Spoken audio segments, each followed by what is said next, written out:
Eleanor Hartley stood outside the tall iron gates of Ashbourne Hall, her gloved hands clasped tightly in front of her worn blue dress. The music from inside drifted through the cold evening air, violins and laughter mixing with the clink of crystal glasses.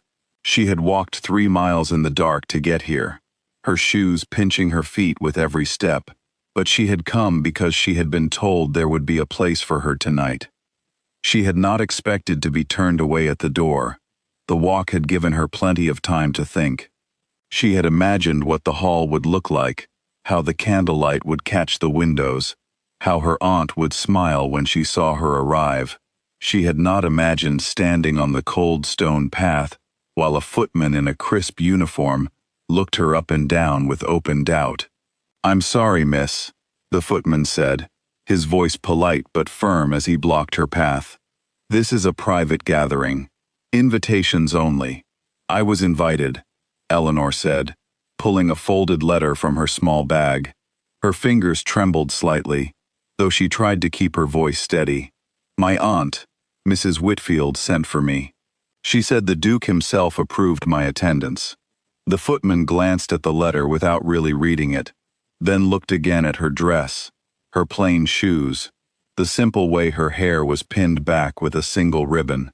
He did not need to say the words for Eleanor to understand what he was thinking.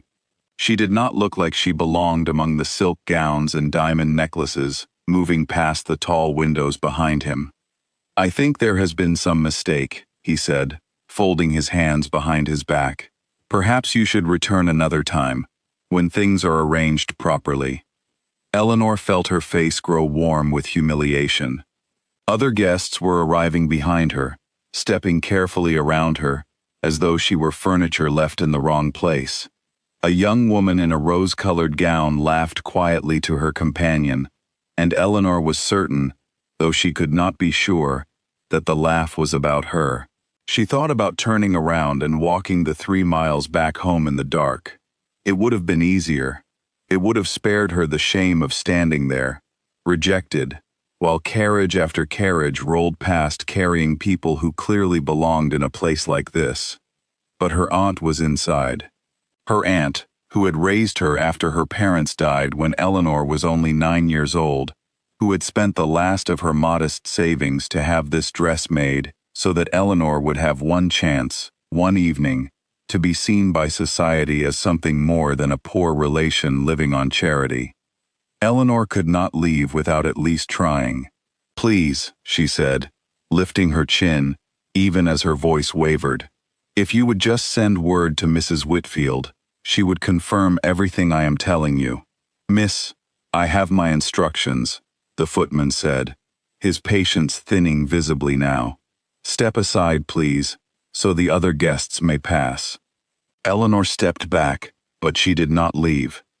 She stood at the edge of the path, watching the warm light spill from the windows, listening to the music she had walked 3 miles to hear up close. Her feet ached, her eyes stung, though she refused to let any tears fall in front of strangers. It was then that a voice cut through the cold air, calm, but carrying enough quiet authority that the footman straightened immediately, almost as if he had been struck. "What instructions are those?"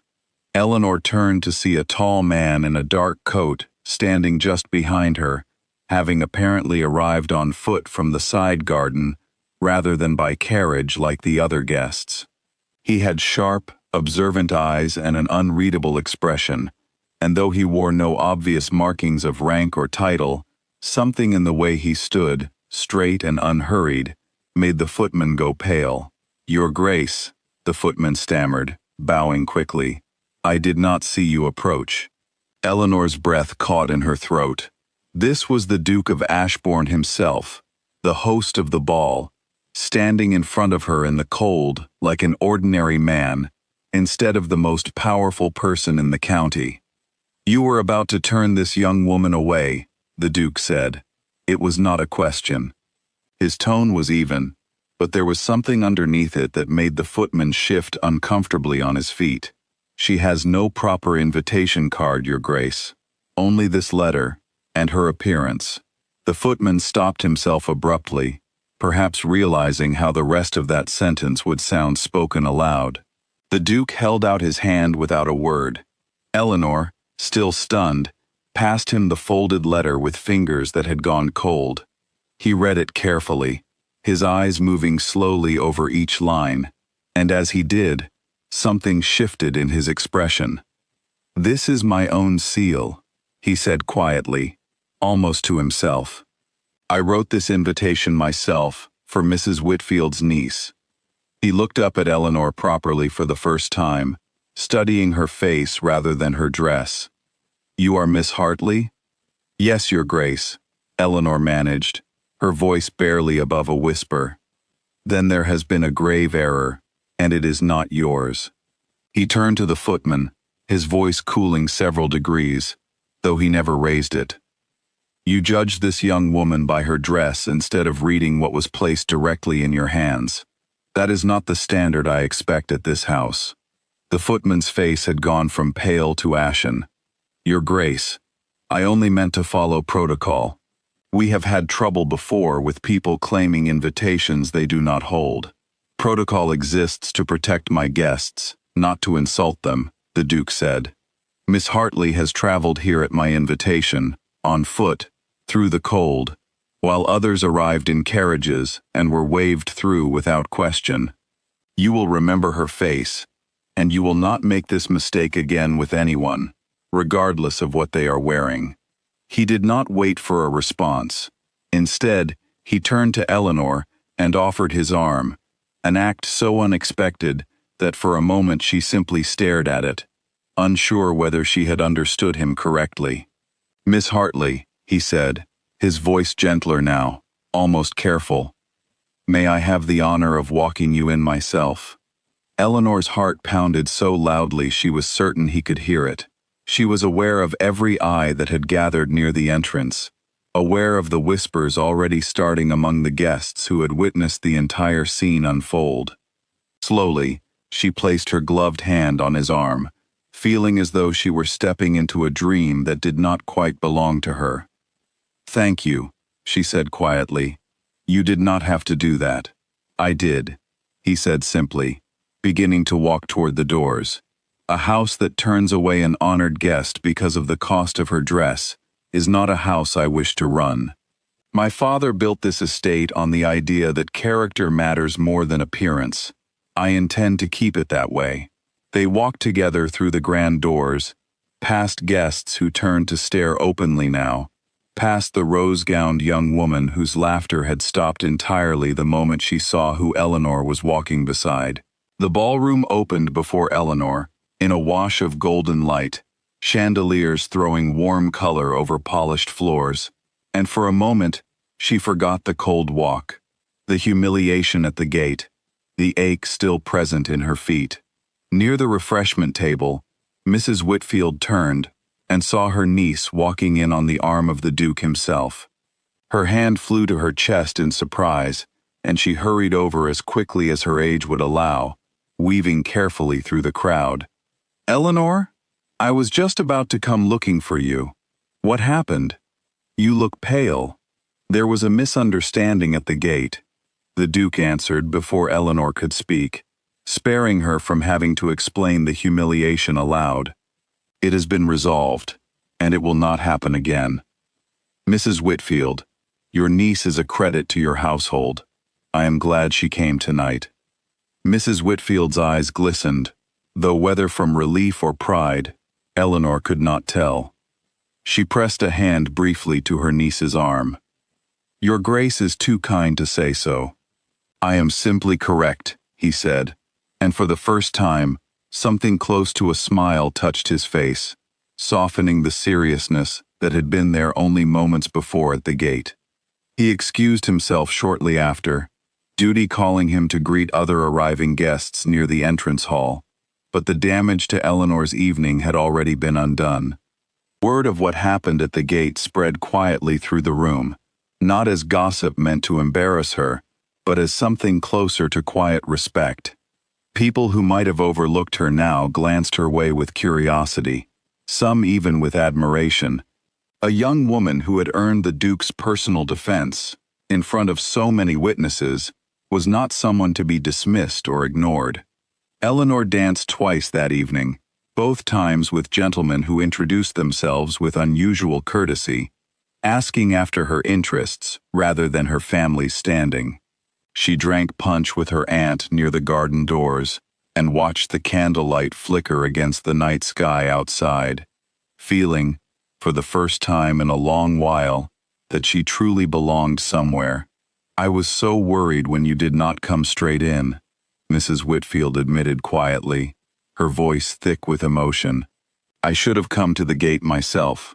"It is all right, Aunt," Eleanor said, squeezing her hand. "Everything turned out well in the end." "More than well, I think," her aunt said, glancing toward where the Duke stood across the room, speaking with another guest, but occasionally letting his gaze drift back toward them.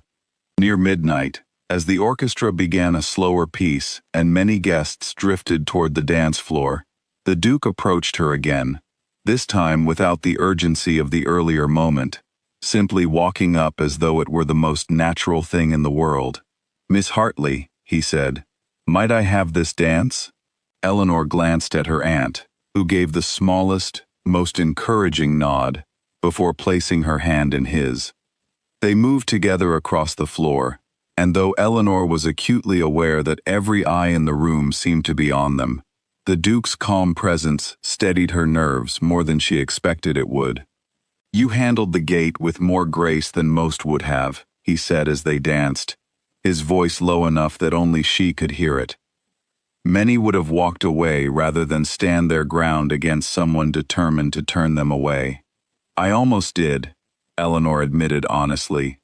"It was only the thought of my aunt waiting inside that kept me standing there. I did not want to disappoint her after everything she had done to get me here. That kind of loyalty says a great deal about a person," he said, his eyes steady on hers. "More than a fine dress ever could say." Eleanor felt heat rise in her cheeks, though this time it was not from shame. "You did not need to walk me in yourself, Your Grace. A word to the footman would have been enough to correct the matter."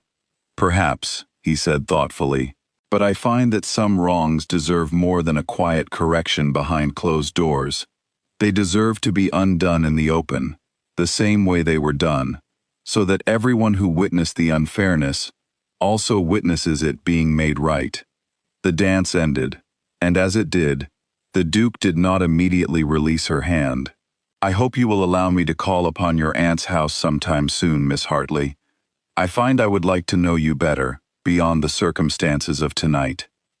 Eleanor's heart skipped, though she kept her composure as best she could manage. "I would not object to that, Your Grace." He smiled fully this time, and it transformed his serious features into something warmer, something younger almost. "Then I shall look forward to it greatly." The rest of the evening passed in a soft blur of music and quiet conversation. Eleanor spoke with several other guests who, only hours earlier, might never have approached her at all. She found herself laughing more freely than she had in months, the earlier humiliation at the gate fading into something that almost felt like a story worth telling, rather than a wound worth hiding. By the time Eleanor and her aunt left Ashbourne Hall, climbing into the modest carriage the Duke had insisted on providing for their journey home despite their protests, Eleanor felt as though she had stepped through more than one set of doors that night. She had walked through the one at the gate, the one that had nearly been closed to her for good, and she had walked through something else entirely, a quiet shift in how she saw herself, and how others now seemed to see her as well. In the weeks that followed, the Duke did call upon Mrs. Whitfield's modest house, just as he had promised he would. He came not with grand carriages or showy gifts meant to impress the neighbors, but with quiet conversation over tea, genuine interest in Eleanor's thoughts and opinions, and patience as their friendship slowly deepened into something neither of them tried to rush or force. He asked her about the books she read, the small garden she tended behind her aunt's house, the dreams she rarely spoke of to anyone. She found herself telling him things she had never told another soul, surprised at how easily the words came when he listened the way he did. without judgment, without impatience. Mrs. Whitfield watched these visits with quiet joy, often finding small reasons to leave the room so the two could speak more freely, though she never strayed far enough to be improper. The footman at Ashbourne Hall, true to the Duke's word, never again judged a guest by the cut of their dress or the condition of their shoes. He had learned his lesson thoroughly that night, and it was said among the staff that he became known as the most careful and courteous gatekeeper in the entire county. The story of the night the Duke himself opened the door for a girl in a plain blue dress became one of the quiet legends told among the household staff, and, eventually, among the wider town as well. It was repeated at dinner tables and in market squares, a reminder that true worth was never something that could be measured by the appearance someone presented at the door. Eleanor Hartley, who had once stood shivering outside iron gates, certain she did not belong among the silk and diamonds within, would in time become someone the entire county knew by name, not because of the dress she wore that cold evening, but because of the dignity she had carried when the world had tried, however briefly, to turn her away. And every time she passed through those same iron gates in the months and years that followed, now as a welcomed and familiar guest, she remembered the lesson that night had taught her, that sometimes the people who decide we do not belong are simply mistaken, and that the right person standing beside us, at the right moment, can open every door we ever feared was closed for good.